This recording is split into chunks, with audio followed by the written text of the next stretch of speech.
Hai geng, hai geng, subscribe, like, komen dan share. Takkan maaf tuan. Okey geng, aku nak share macam ni atas apa yang aku duk dengar daripada beberapa orang penerangan profesor, cikgu apa ni kan. Dia orang menceritakan untuk memilih pemimpin. Untuk memilih seorang pemimpin ni, kita nak kena, sebab negara kita negara demokrasi. Dalam 5 tahun sekali kita akan buat undi, kita akan buat pilihan raya umum yang contoh macam baru ni 15 dan akan naik ke 16. So atas beberapa orang kongsi, depa berkongsi kan, kita nak pilih seseorang pemimpin tu, kita perlu tengok latar belakang dia. Kita kena tengok pengetahuan dia, kita kena tengok kelebihan dia, kita kena tengok ekonomi dia, kita boleh tengok keluarga dia, kita boleh tengok anak-anak dia ke apa ke, kita boleh menilai, kita boleh tengok dan cara dia berbahas, cara dia bercakap, cara dia macam menyampaikan, cara dia menerima dan macam-macam lagi. Kita perlu menilai seseorang pemimpin ni daripada segi-segi pelbagai. Bukannya kerana contoh macam budak-budak sekarang tambah-tambah pula first time buat undi undi 18 kan. Jadi budak-budak ni tambah-tambah baru ni yang paling best sekali Perikatan Nasional lah, sebab depa ada budak-budak ramai, budak-budak undi 18, budak-budak baru habis sekolah kan. So budak-budak ni depa pun macam aku juga lah, sebab depa fikir pas bawa Islam, pas ni kira duk nak buat Islam dalam Malaysia, sedangkan PAS tu bukan nak buat Islam pun kan. Kita pun tahu sebelum ni duk bawa hudud dengan duk bawa RUU 355 sampai sekarang hilang RUU 355 dan juga hudud tu. Jadi atas budak-budak ni, budak-budak yang baru lepas kira macam baru umur ni lah, lebih kurang 25 tahun ke bawah lah. Jadi depa akan pilih berdasarkan kawan-kawan. So kalau kawan-kawan tu nampak fokus kepada parti ni ramai-ramai, depa pun ikut.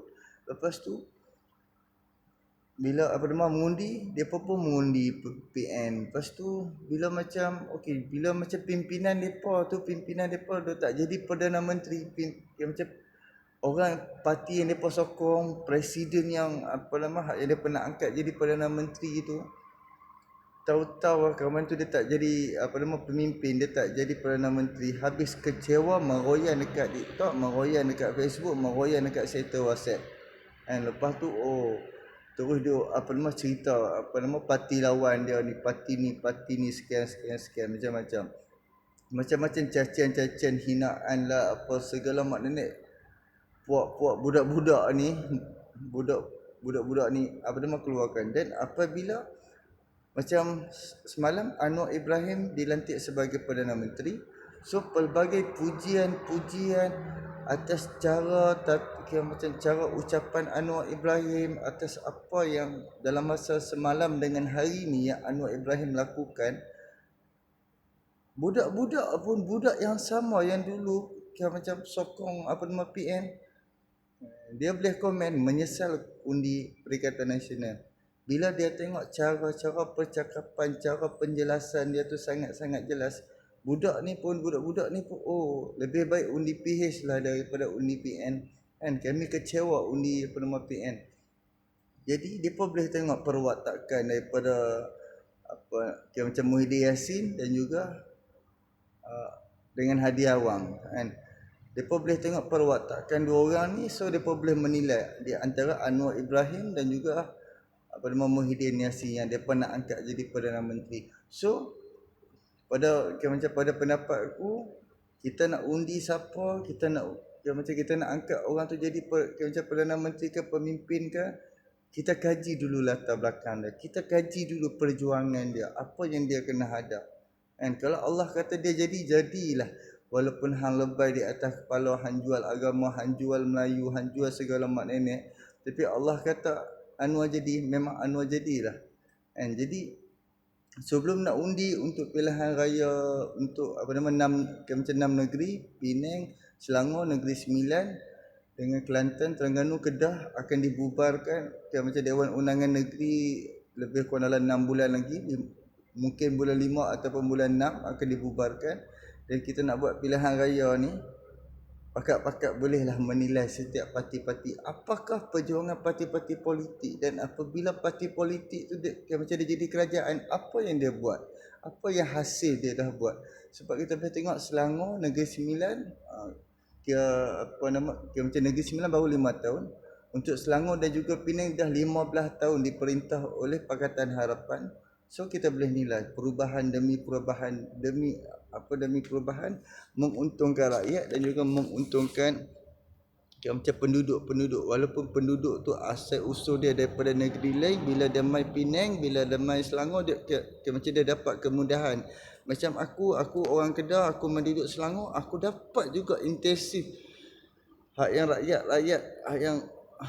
rakyat Selangor dapat. Aku dapat kemudahan tu. Sedangkan kita ni asalnya kita ni daripada negeri lain, tapi bila macam kita main negeri orang, kita dapat juga kemudahan hak yang penduduk Selangor dapat. Orang Selangor dapat. So untuk nak buat pilihan raya ni, kita boleh nilai, kita boleh fikirkan dan kita boleh undilah yang mana rasa berpatut, yang mana rasa sesuai. So undilah Pakatan Harapan. Sebab aku ambil masa 2 tahun untuk aku menilai setiap parti-parti politik. Daripada first TikTok, macam first TikTok ada, setahun lepas tu baru aku start buat akaun TikTok, dan aku start berpolitik. Aku ambil tahu, aku ambil semua orang punya video, aku post. Alhamdulillah, atas penilaian aku pilih Pakatan Harapan. Sebab apa? Sebab Pakatan Harapan sajalah yang memperjuangkan rakyat. Dalam Pakatan Harapan tak ada orang kaya, tak ada orang bilion-bilionaire ke millionaire ke, tak ada. Dan Pakatan Harapan betul-betul yang aku nampak memperjuangkan rakyat, pelbagai kaum. Dia macam Pakatan Harapan dia tak fokus untuk satu kaum, dia fokus untuk semua kaum. Sebab tu Parti Keadilan Rakyat pelbagai kaum, Parti DAP pelbagai kaum, dan setakat ni Parti Amanah sama seperti Parti PAS. Dia punya dasar-dasar dia apa semua macam dia bawa macam fokus kepada Melayu Islam. Kalau macam Parti PKR dengan DAP, dia fokus kepada parti pelbagai kaum. So di dalam kesempatan ini, jom kita sokong Pakatan Harapan, kita bagi kepercayaan kepada Anwar Ibrahim, macam dan juga pimpinan Anwar Ibrahim, supaya dapat membentuk negara kita dan dapat membentuk setiap negeri dalam Malaysia, supaya macam dapat membina negara dan juga dapat membina ekonomi rakyat. Okey, subscribe, like, komen dan share. Hantarkan mak hang, pak hang, tok hang. Assalamualaikum.